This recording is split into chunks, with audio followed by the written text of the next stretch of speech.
You might experience this feeling when you're stuck in traffic, grumbling about how crowded and densely populated your city is.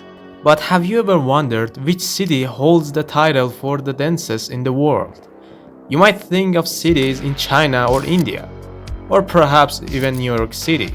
However, the truth is that none of these come close to the astonishing density of Kowloon Walled City. Welcome to a journey through one of the most extraordinary and notorious cities in history, once dubbed as the City of Darkness or the City of Anarchy. This urban landscape was a marvel of density and chaos, holding the title of densest city in the world until 1993. So buckle up as we explore the history, life, and eventual fate of this extraordinary place.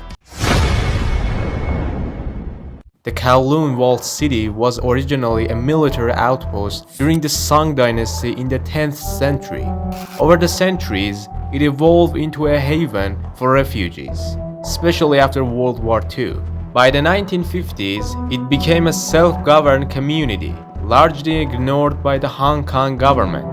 This lack of regulation led to an explosion of growth, both in population and in the number of buildings. To understand just how densely populated this city was, let's compare it to New York City. With a population of around 8 million, New York City has a density of about 11,000 people per square kilometer, or 30,000 per square mile. In stark contrast, this city had only 50,000 residents, but they were crammed into an area not much larger than 4 football fields combined. This resulted in an astonishing population density of 1,900,000 people per square kilometer, or 3,200,000 people, or 3,200,000 people per square mile. Numbers are mind-blowing. Life in Kowloon Walled City was unlike any other. With no formal infrastructure, residents built their homes in a chaotic yet ingenious manner. Multi-story buildings were constructed without any planning regulations, leading to a maze-like structure filled with narrow alleys.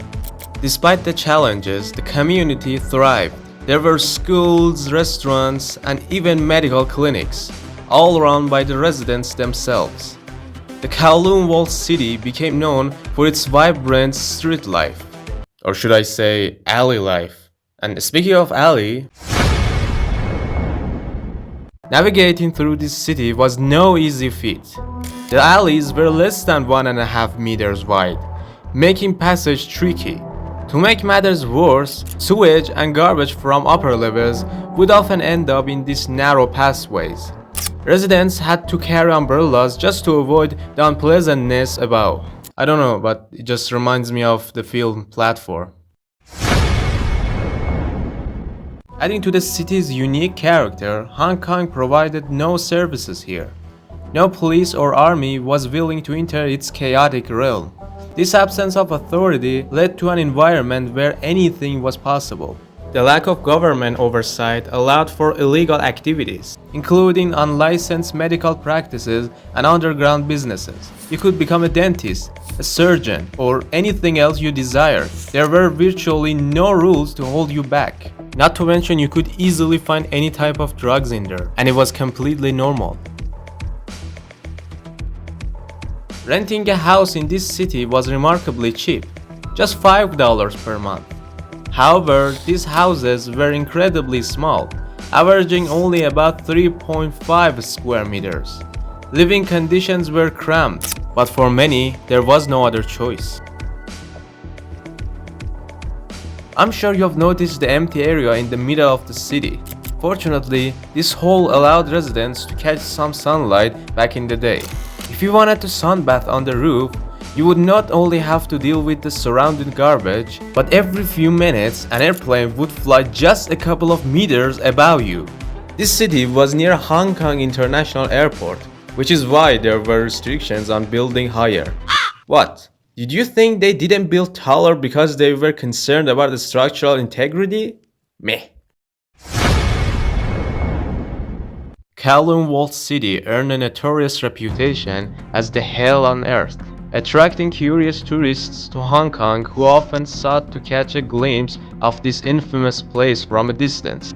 Conditions within were so perilous that even the police hesitated to enter. It's heartbreaking to think about the residents who had to endure such a challenging environment day after day. In the early 1990s, the Hong Kong government decided that the walled city needed to be demolished due to safety concerns and urban development plans. The demolition began in 1993 and was completed in 1994. Today, the site is transformed into Kowloon Walled City Park, a serene green space that pays homage to its storied past. It's hard to believe that this peaceful park was once a bustling city teeming with life.